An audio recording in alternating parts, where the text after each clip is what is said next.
दोस्तों नमस्कार। आज दिन 16 मई 2026 यूनो मिंडा लिमिटेड कंपनी ने अपने Q4 FY26 के रिजल्ट्स अनाउंस कर दिए हैं। टोटल इनकम निकल के आई है 5342.15 करोड़, जो कि पास्ट क्वार्टर में थी 5021.79 crore and in last year for the same quarter it was 4535.96 crore.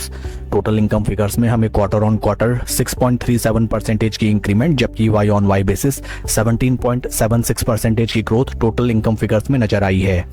Total expenses निकल के आए हैं 4970.25 करोड़, जो कि पास्ट क्वार्टर में थे 4696.34 crore and in last year for the same quarter it was 4207.10 crore.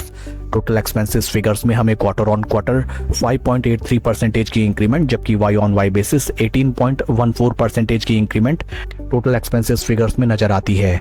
PAT निकल के आया है 351.76 करोड़, जो कि पास्ट क्वार्टर में था 300.48 crore and in last year for the same quarter it was 289.24 crore. PAT figures में हमें क्वार्टर ऑन क्वार्टर 17.06% की इंक्रीमेंट, जबकि वाई ऑन वाई बेसिस 21.6% की ग्रोथ नजर आती है। ईपीएस निकल के आया है 5 रुपये 65 पैसा फॉर द क्वार्टर, जो कि पास्ट क्वार्टर में था 4 रुपये 80 पैसा and in last year for the same quarter it was 4 रुपये 63 पैसे। ओवरऑल अगर हम कंपनी के Q4 रिजल्ट्स को देखें, top line sales and revenue figures में वाई ऑन वाई बेसिस काफी जबरदस्त कंपनी ने ग्रोथ निकाल के दिखाई है। Along with that PAT figures में both sequential quarter on quarter and Y on Y basis जबरदस्त ग्रोथ दर्ज की गई है। ओवरऑल सेटिस्फैक्टरी रिजल्ट्स कंपनी ने पोस्ट किए हैं in Q4। Along with quarterly results company ने डिविडेंड भी अनाउंस किया है for its investors. Dividend details को अगर हम रेफर करें, dividend of ₹1.75 पैसा has been declared as dividend by the board of directors of the company। आइए अब हम चलते हैं शेयर के टेक्निकल चार्ट पैटर्न की तरफ।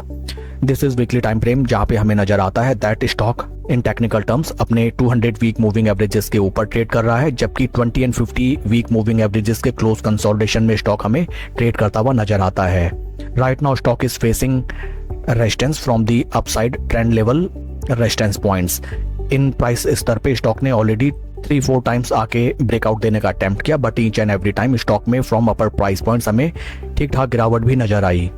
काफी इंटरेस्टिंग होगा देखना कि नेक्स्ट ट्रेडिंग सेशन में स्टॉक कैसे रिएक्ट करता है to Q4 results. Q4 results are very strong and in case resistance points पे कंसोलिडेट करके स्टॉक हमें ऊपर की तरफ बढ़ोतरी दिखाए, देन इस स्टॉक में हमें छोटी अवधि में जबरदस्त रिटर्न्स आते हुए नजर आ सकते हैं। But few things you have to keep in consideration that stock is right now trading near around its life time high price levels and at that point of time आपको फोमो में कोई भी पोजीशन बनाने को avoid करना चाहिए। Second thing is that ठीक ठाक प्रॉफिट होते ही टाइमली अपने प्रॉफिट्स बुक करना भी आप जरूर से इंश्योर करें। That's all for the video friends, please like and subscribe my channel.